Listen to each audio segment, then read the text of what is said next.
guys, I'm Homesteading Barbie. Today I'm going to be showing you how to build and maintain a proper fire in a wood stove. This is so helpful when you live off grid because I don't have central heating. So this is essential in the wintertime. It has not been that cold here, but it could get cold any minute, and it's been cold at night, so it's good to have a fire. So I'm going to start with paper first. This is magazine paper, so this doesn't burn super duper well, but it does burn. So I'm also going to want newspaper in order to get it going, because this is actually really hard to get going without like a torch or something like that.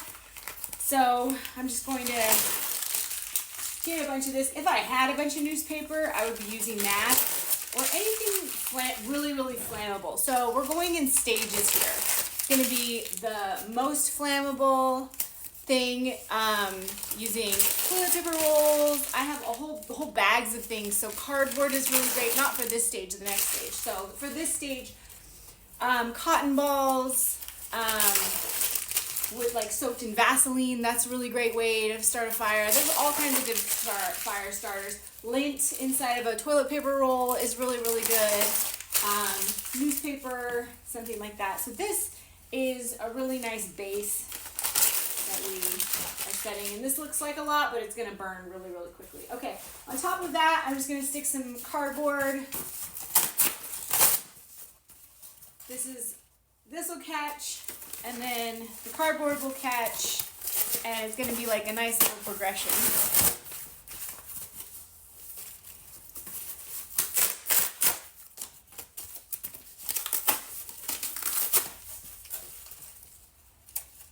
So we're kind of like piling it up like a teepee.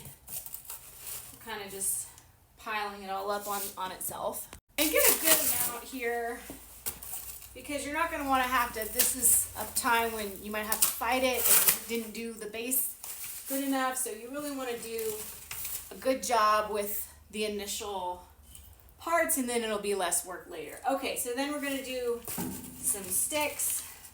Little sticks is fine, to bigger sticks. I'm just going to pile that up on top, snap some of them if they're too big. Everything has to be really dry. You don't want anything that's like even remotely wet at all for this initial part, especially really when you're dealing with fire. The drier the better. And then I'm going to be going into bigger pieces. But especially in the beginning, because you're not going to want to have to fight for it that hard. And once you get it going, it is easier if it's not completely dry to be able to use that to dry out other stuff or whatever, but initially you're really going to want it pretty dry. Okay, and then in even bigger pieces, but still pretty small so that they can catch. Like this is a great piece. So this is like the biggest of the progression that we're going to be doing here. And get quite a bit in there, because once it starts going, it's going to go pretty quickly, and you're not going to be able to necessarily get it on there fast enough. So you really want to get everything on there initially. So this one is going to be like one of the first ones we put on after the fire gets going, so that's a little too big. We want something a little bit smaller. Even that's a little too big. This is smaller around, so that's good. Okay, and the softer woods are awesome right now, so like pine and cedar, things like that, things that go up really quickly. Or if they're smaller like this, it's okay if it's oak or even madrone, but it's going to take a little longer to light. And then I'm going to shove that right in there for easy placement. I'm going to make sure that the flue up there is open. This is open, and we're ready to go. I already cleaned it out before I turned the camera on. Clean this all out. You really want to make sure that you clean this out. This needs to be all clean right here. because this is where the air is going to get sucking up in it and force feed it that air. You want to make sure that the sides here are clear too. You don't want to build your fire clear out to the sides, because then it'll it'll not have enough air to really get in there. And it might take you a couple tries with the lighter, but probably not. And that's okay. And now it's just gonna do its thing. Okay, and then I'm going to close the door and just crack it about an inch so that then it's gonna suck air up there and really force it through so that it can give that fire the best chance it can to ignite. And we're gonna just let it do that. Now, if you are wanting to, you can use, or sometimes you need to, looks like it definitely could use it. I'm gonna use my handy dandy little fan and force some air in there.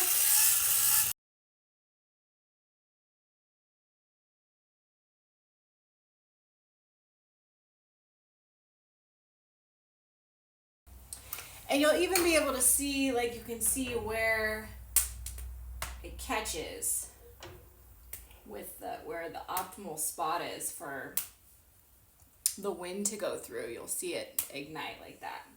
And it might take a minute. You might have to use your fan and get it going and leave the door open, depending on how dry your materials were and how hard it is to get them to go. A lot of the recycled papers now are like really hard to, they're not super flammable anymore, which is great, but it makes it hard to start a fire. So, you know, take your time with it, pay attention to it, at least for the first 20 minutes, and make sure it's really going before you shut that door. Okay, so it's been just a few minutes, and now that it's roaring like this, I'm gonna add those bigger logs. I don't want to give it a chance to die down at all. I want to give it the best chance it has to keep going. And then I'm going to crack it again for just a few minutes, just like an inch or so, just till I can hear, you can hear it. Can you hear that? Yeah. Okay, and now that it is finally going pretty well here, I can finally close the door. I am not going to damper it down yet because this is not going super well yet, so I want it to really get going, and then I'm going to put in bigger logs and be able to damper it down, and then the heat is really going to start cooking in here. So it's a process.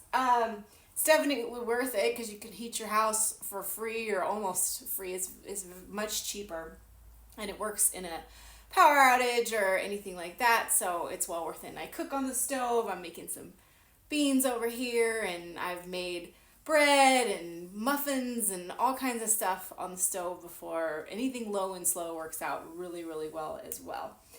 So we'll come back when we've got some bigger logs to throw on. Okay, and often fires need to be poked and stirred. So you want to move it around, take your fire poker, get some air under it, roll it around, make sure it's not coming too close to the edges.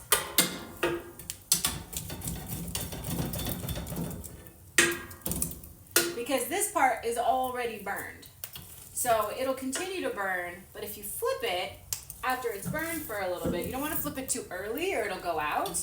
But if you flip it in a good amount of time, then and get some air under there, then it'll start burning the other side and get a lot hotter. And then I'm going to crack it again, give it some air.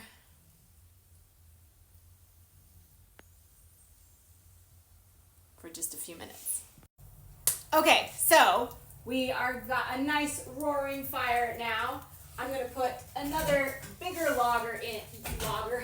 another big log in. First I'm gonna poke it with my poker, kind of move things around, flip them. Once again. So after that initial getting going of the fire, this is what it's going to be. Flipping it around, poking it, moving things, adding wood. It's called tending a fire because it does take a bit of time. It's not just set it and forget it. You do have to maintain it. And then I'm going to crack that again for a little bit. Make sure that catches. And then finally we get to the spot that we've been looking for where we can stand up and damper it down a little bit. And what that does is it makes it so not air is just wafting through there and it's not getting it going so much. Now it's actually like heating the home and it will get nice and toasty in here. So that is quickly getting up to temp. And then what I'm going to do is close the door and turn this down. And that's it. Now it's going to slowly burn for an hour or two, depending on what type of wood I have in there. And a bunch of heat's going to come out. And so I'm just going to rinse and repeat that throughout the night until I go to bed. Thanks so much for watching. I hope this helped. Mwah.